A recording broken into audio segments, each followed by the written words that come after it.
2. Seguimos aquí, señores. Como siempre, el Puerto TV trata de instruir al mundo. Y digo al mundo porque hay cosas que hay que mostrárselas al mundo. Yo tengo hoy el privilegio de contar aquí con la presencia de uno de los latinoamericanos mejor formados en teología que tenemos en la historia. Él es una persona dedicada por completo al estudio de la Biblia. Le preguntaba a alguien y me decía, ese se sabe la Biblia desde el principio hasta el final, hasta donde están las comas y los puntos. Ese se la sabe toda y una más. Ha participado en traducción de la Biblia y ha hecho tantas cosas que yo no puedo seguir diciendo porque se me van a quedar muchas.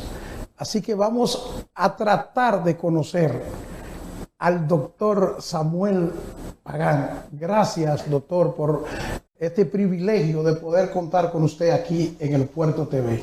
Mi placer es estar aquí con todos los televidentes para tocar estos temas que nos interesan, que nos desafían, que nos contentan, que nos hacen reír, llorar y por la cual hemos invertido toda nuestra vida para la mismísima gloria de Dios. Y contento de estar aquí en República Dominicana en estos programas gratos. Dígame una cosa, ¿dónde nació Samuel? Yo nací en San Juan de Puerto Rico, la misma capital de Puerto Rico.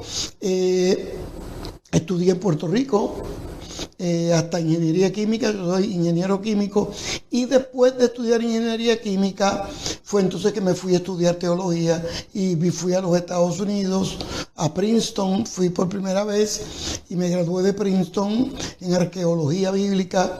Luego fui a la Universidad de Columbia, al seminario judío, y también me gradué con un doctorado. Después la Universidad de Miami, el South Florida Center, me dio otro doctorado y he estado así disfrutando, viajando y dando gracias a Dios por todo. Cuando usted nace en Puerto Rico, ¿usted nace de una familia cristiana? Sí, yo soy tercera generación de creyentes. Mi abuela fue ordenada al ministerio en el 1920, hace más de un siglo. Y mi mamá de la iglesia, mi papá, nosotros nos hemos criado en la iglesia, mis hijos son parte de esta tradición, mis nietos son parte de esa tradición y estamos felices porque el evangelio ha moldeado nuestro pensamiento crítico, pero ha moldeado también nuestro estilo de vida. Entonces yo he decidido invertir mi vida en la construcción del reino, pero en ese mundo amplio de la construcción del reino, yo estoy en una esquinita muy pequeña, que es el mundo de la literatura, de escribir libros y traducción de la Biblia. Entonces eso me tiene en esa esquinita grata del reino. Usted nace en Puerto Rico, se va a Estados Unidos, pero ¿dónde, aunque hizo doctorado en Estados Unidos, dónde logra esa profundidad de conocimiento de la Biblia? ¿En Estados Unidos o tiene que irse a otra parte? Mira, buena pregunta esa. En la universidad, cuando estaba estudiando ingeniería, había un grupo de jóvenes que se llamaba la Asociación Bíblica Universitaria.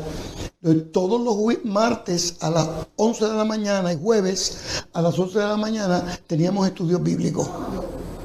Y eso era, llegábamos, abrían la puerta, la Biblia y a estudiar. Yo sospecho que por ahí es que viene mi apetito por estudiar la Biblia con profundidad. Luego cuando fui al seminario me interesó los idiomas bíblicos, estudié hebreo, estudié griego, estudié arameo. Entonces, poco a poco, el apetito fue profundizándose.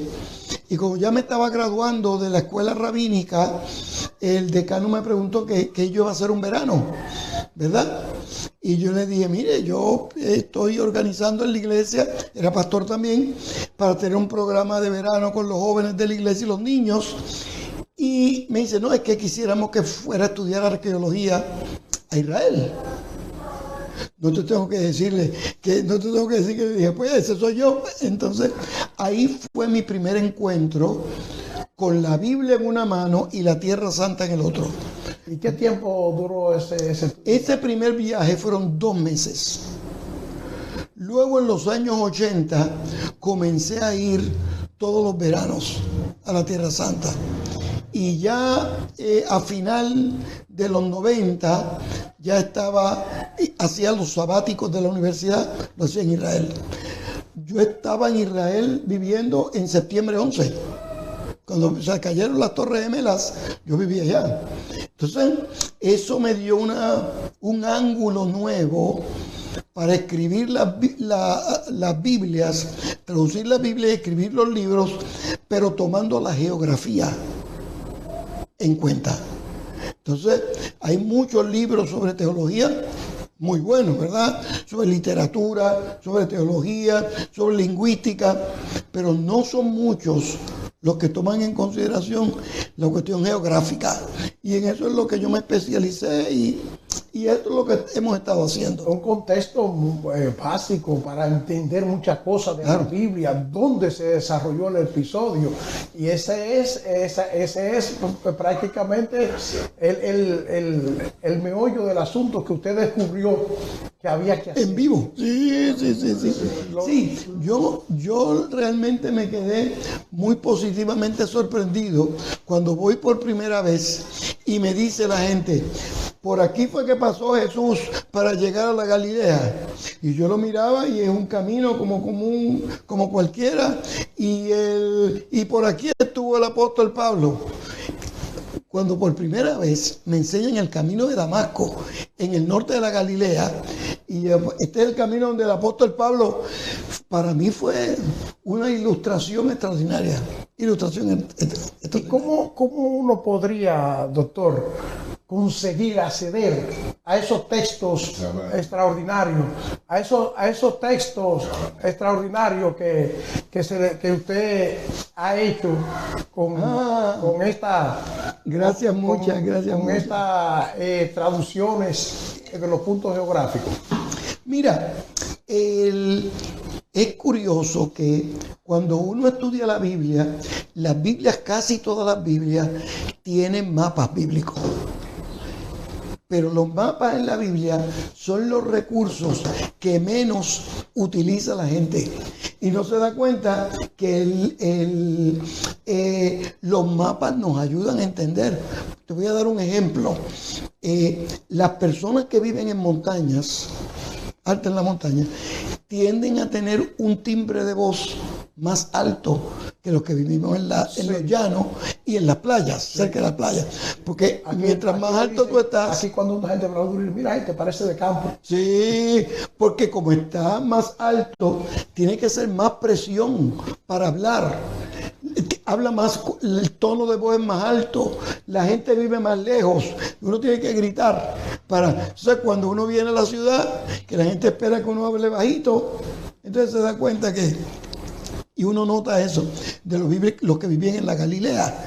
Jesús se crió en la Galilea y la Galilea es una cordillera, una cordillera de montañas que culmina en la Galilea y sigue al norte hasta el monte Alto, Nebo. Le llevó ventaja el pastor Darío. El pastor Darío le llevó ventaja con el jugo. Sí, me lo trajeron. Así que usted también puede, para nada. Miren, estamos conversando con el pastor doctor Samuel Pagán. Samuel Pagán, que tiene una larga experiencia en traducción de la Biblia, ha escrito más de 80 libros. Sí. Pero también, déjame aclararle esto, porque cualquiera que lo oye dice, ese señor solo se dedicó a escribir, no puede tener esposa. Tiene 53 años de casado. Bien casado. 2 hijos varones, 2 nueras, 4 nietos varones y una nieta que es la más pequeña de todos, pero ella es la reina de casa y ella ejerce sin ningún tipo de inhibición. Aparte de la traducción de Biblia, ¿le ha tocado ser pastor? Sí, he sido pastor en Puerto Rico, en 2 comunidades en Puerto Rico, en Nueva York mientras estaba estudiando y en Puerto Rico mientras estaba estudiando también, pero fui también pastor en Miami cuando comencé el ministerio de traducción de la Biblia. Yo me veo a mí mismo como un pastor.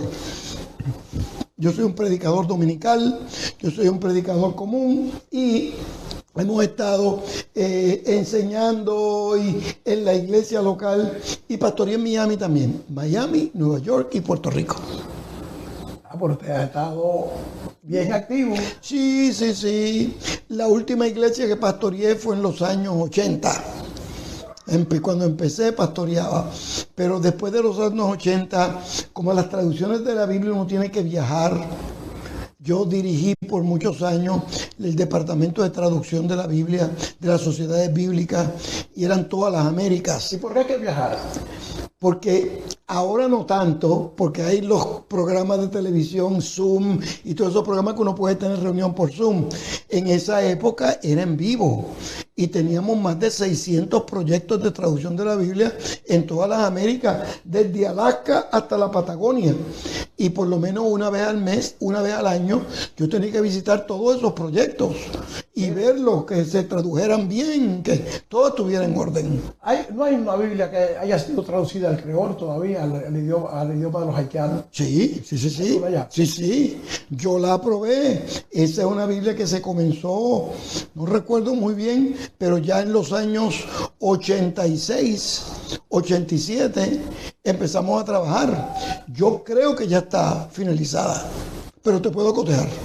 Hay una versión de la traducción bíblica que es quizás la más popular en República Dominicana.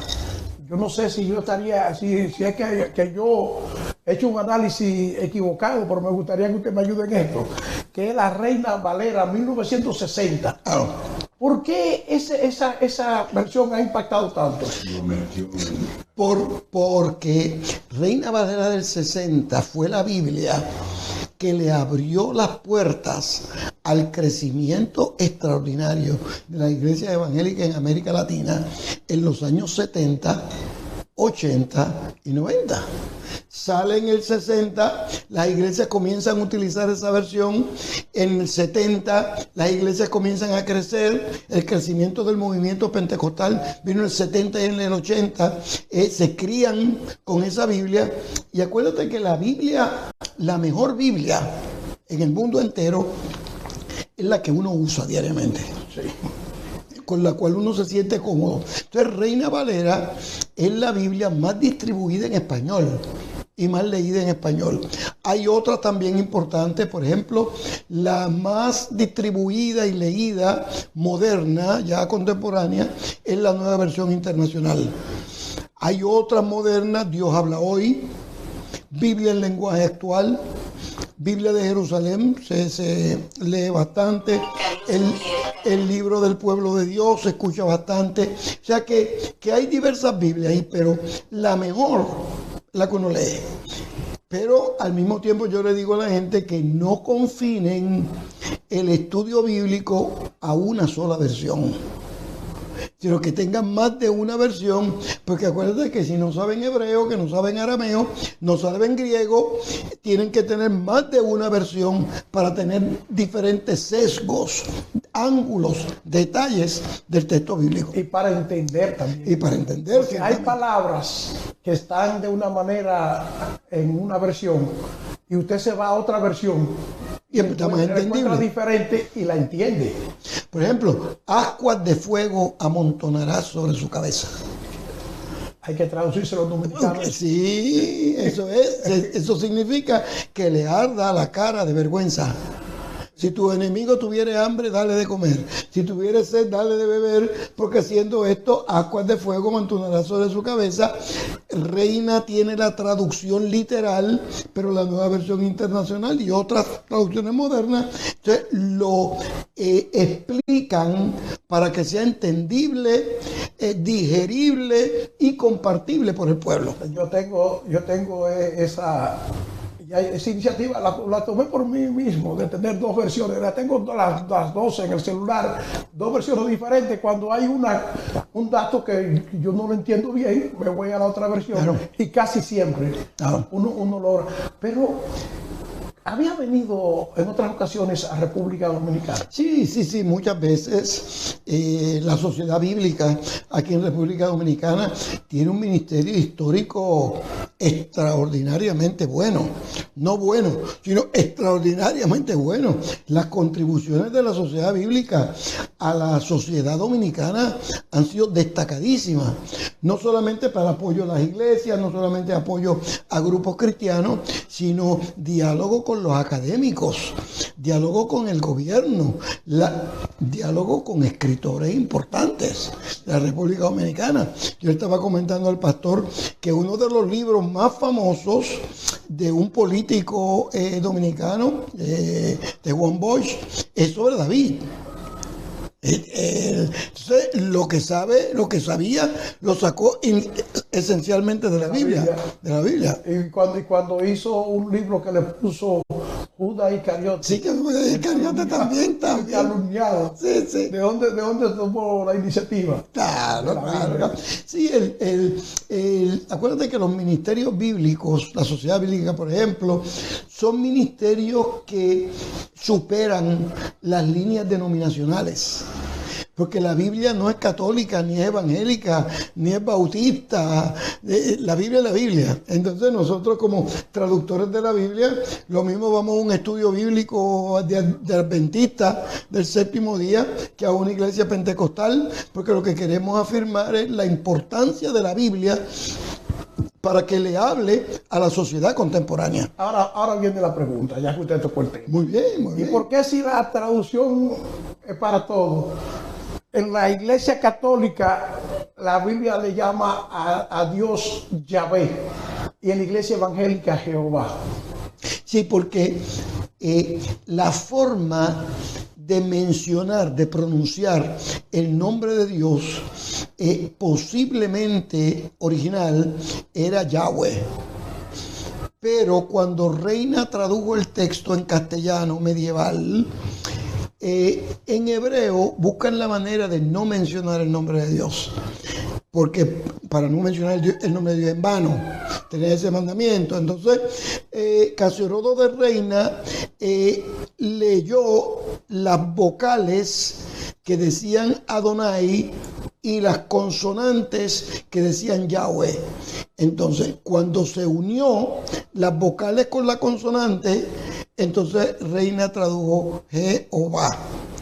Pero yo comparto, yo vengo de la escuela rabínica y comparto con mis colegas en la sinagoga de que en los evangélicos hay dificultad. ¿Cuál es el nombre de Dios? Y se ríen de mí. Y me dicen, pero tú no sabes, Samuel. Y yo, sí, yo sé que entre los dioses no se menciona el nombre de Dios. Por eso es que ellos se dicen, pues si no se mencionaba, que ustedes están peleando como se mencionaba, si nosotros no lo mencionábamos. Entonces, pero la forma original debe haber sido Yahweh, que se articula en español como Jehová, pero es el mismo. En Reina Valera, en Biblia de Jerusalén, en el Libro del Pueblo de Dios y en la Nueva Versión Internacional. Llega el doctor Pagán a República Dominicana en medio de una situación difícil del país por una tragedia ocurrida en una discoteca. ¿Cómo ha impactado esto?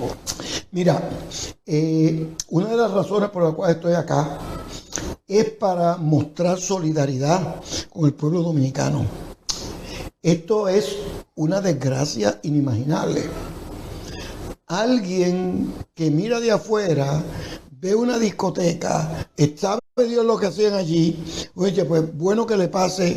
No, una vida una persona que haya sufrido y que haya muerto en esta situación tan trágica merece, en primer lugar, la misericordia de Dios, pero también el compañerismo de los cristianos, la solidaridad. ¿Tú sabes cómo deben estar las mamás de 230, creo que van ya? 200 y pico de personas. 230, 226 iban ayer. Ya están en 230. Hay 230 mamás sufriendo. Hay 230 familias en angustia. Entonces, la iglesia estamos aquí para seguir el ministerio de Jesús de Nazaret y darle la mano al caído, llorar con el que llora, apoyar a la gente en necesidad. Y en este momento la República Dominicana necesita el cariño de todo el pueblo de Dios. Y ahora nosotros vamos a ir al lugar a tener una palabra de apoyo, a tener una palabra de oración y a recordar todas esas personas, a pedirle a Dios que se acuerde de ellos, los bendiga. ¿Tú sabes cuántos niños deben haber quedado huérfanos? ¿Tú sabes cuántas esposas o esposos deben haber quedado viudos y viudas? ¿Cuántos nietos no van a ver a sus abuelos que tienen un papel protagónico en la vida, en la sociedad? Entonces, una de las razones por venir acá fue estar con el pueblo dominicano, decirle que la iglesia mundial, no solamente la iglesia dominicana, sino que la iglesia en el mundo entero camina estos caminos con ellos de forma tal que el Dios de toda consolación se haga realidad en 200, 300 familias de forma tal que pueda sentir la paz y la gracia de Dios. Muchos de los que fallecieron en ese suceso trágico y lamentable estaban ligados a la iglesia. Muchos estaban ligados a la iglesia, habían hijos de pastores. Sí. Había, por lo menos en el caso de un pelotero, ex pelotero de Grandes Ligas, le había dicho a su familia que esa era la última fiesta que iba, porque ya él se iba a dedicar al evangelio. Y fue la última. Mira, en efecto, ahí había hijos de pastores, había personas de iglesia. Cuando uno no se va el día antes, uno se va cuando Dios llama a uno. Y en este momento donde Dios llamó a estas personas, nosotros existimos para estar con ellos, apoyarlos, darle la mano, fortalecerlos, recordarles que no están solos.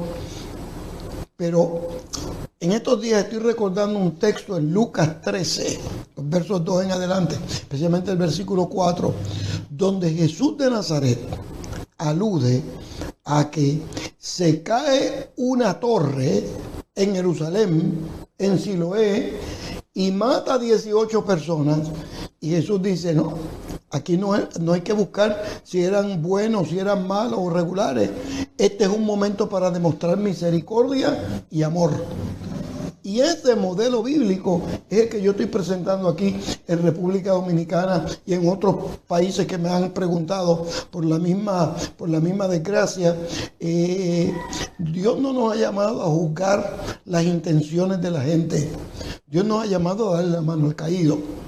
Dios nos ha llamado para enjugar la lágrima del que llora, liberar, darle vista a los ciegos, liberar a los cautivos, predicar y anunciar el año agradable del Señor.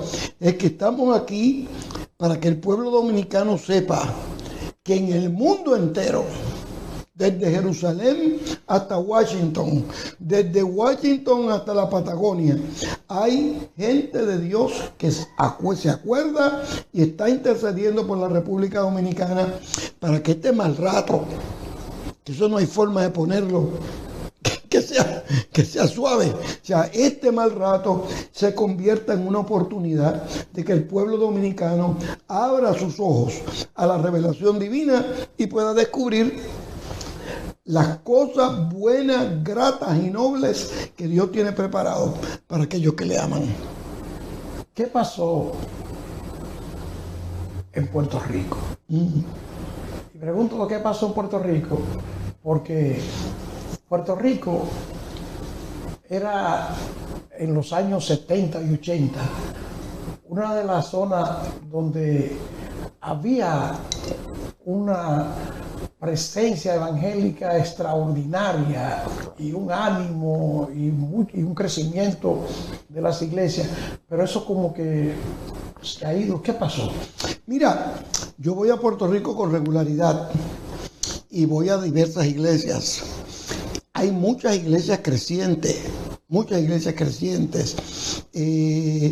Ahora yo me quedo positivamente sorprendido porque hay un espíritu en Puerto Rico de apoyo a la comunidad. Por ejemplo, hay un comedor muy famoso, se llama el comedor de la Kennedy, que le da comida a niños y ancianos, a cientos y a miles toda la semana. Yo voy a programas que atienden a adictos a drogas y atienden cientos y cientos de personas allá. O sea que yo veo las iglesias creciendo en Puerto Rico, veo las iglesias desarrollándose. Ahora, claro está, hay espacio para mejorar y hay espacio para crecer más y desarrollarse más, pero sí, la iglesia en Puerto Rico tiene un desafío extraordinario porque la sociedad puertorriqueña, tú sabes que hay unas relaciones con los Estados Unidos que no se han definido finalmente. Eso es un foco de tensión para la sociedad contemporánea y ese foco de tensión toca a todos los sectores de la sociedad, inclusive a la iglesia. Entonces, esas dinámicas afectan las congregaciones y nosotros lo que le estamos diciendo a la gente es que la iglesia es el centro donde pasa la voluntad de Dios para bendecir al pueblo. Y que ese elemento es fundamental que tenemos que destacar el día de hoy. Por ejemplo, en Puerto Rico, el gobierno envió gente aquí a trabajar aquí. Sí. Entonces, cuando yo llego al hotel donde estoy, con los primeros que me cuento cuando desperté ayer sábado, son con grupos de trabajadores que están apoyando allí y ayudando. Así que sí, hicieron una labor. Hay que hablar también de su parte académica. Claro. Usted es un profesor que está formando muchos pastores de todo el mundo, incluyendo pastores dominicanos. Sí. Y un pastor muy querido, sí. pastor, sí. Darío Mateo, que es su alumno. Sí, es mi alumno. Mira, yo dirijo el programa doctoral en ministerio del seminario Fuller. Y además soy decano del Centro de Estudios Bíblicos en Jerusalén. O sea que yo estoy involucrado en el Ministerio de Educación Teológica y entre los estudiantes tenemos estudiantes desde Alaska hasta la Patagonia, España, Portugal, todos los lugares, pero tenemos un grupo de dominicanos. Y el grupo de dominicanos que nos ha tocado es un grupo de dominicanos muy inteligente, muy vociferante, positivamente hablando, muy extrovertido es la palabra correcta, muy extrovertido, muy bueno. Y tenemos varios, especialmente uno que estamos incentivando que desarrolle su ministerio literario, porque es muy buen escritor, muy buen escritor. Así que, sabe Dios si el año que viene, cuando tengamos esta entrevista de nuevo, ya vamos a tener el libro de un dominicano distinguido que va a hablar sobre teología y fe en el siglo XXI. Los libros escritos por Pagán, ¿cuál ha sido el que usted dice, ese ha sido el bestseller? Hay varios. Hay uno que escribí sobre los salmos, todos los salmos, que se ha distribuido muy bien. Hay otro que escribí en diálogo con Don Quijote de la Mancha y la Biblia. Ese libro recibió premios en todo el mundo y muy bien, casualmente en estos días voy a tener una conferencia en la universidad aquí en República Dominicana y el tema de la conferencia va a ser el diálogo entre Don Quijote de la Mancha y Jesús de Nazaret. Va a ser interesante. Esa es la conferencia de la Universidad Evangélica. En la Universidad Evangélica, así que vamos a estar allá. Hay otro libro que escribí sobre Jesús de Nazaret, que se han distribuido millones, miles y miles de libros. O sea que yo tengo varios libros con muy fuerte presencia en el mundo. Pero que más me causa satisfacción de los Salmos, el de Jesús de Nazaret. Escribí sobre David en el espíritu de Juan Bosch, dialogando con Juan Bosch, el libro sobre David. Escribí sobre Moisés, ese reciente. Este año, a final de año, sale otro libro nuevo mío sobre Abraham. Salió recientemente otro sobre Elías, sobre el apóstol Pablo, porque los últimos 3 años he estado escribiendo sobre personajes bíblicos. Que nosotros tenemos, el pastor Darío Mateo y yo, pendientes unos reportajes que vamos a sacar de personajes, pero en documentales, no va a ser escrito en otra parte. Muy bien, muy bien. Documentales bíblicos. Muy bien. Y hay también mucha gente que quizás quiere comprar un libro de eso. Sí. ¿Qué facilidad hay? ¿Está en Amazon? Sin problema. Están en Amazon, cualquier librería lo tienen. Las editoriales ahora tú lo puedes comprar directamente al editorial.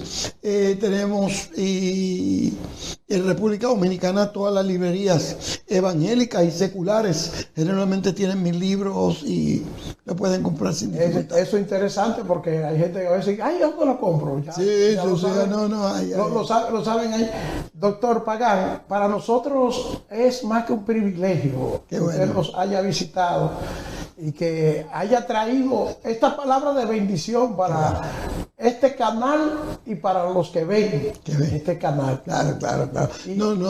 Es mi placer estar aquí, es mi placer estar en República Dominicana y apoyar el pueblo dominicano en oración con palabra bíblica en esta hora tan desafiante.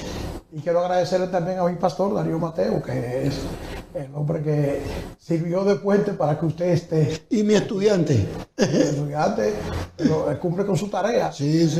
Se faja. Sí. Cualquiera quiere tener un estudiante como ese. Sí, muy bien. Porque a veces usted quiere estudiantes que no le cumplen, pero cuando son estudiantes que cumplen.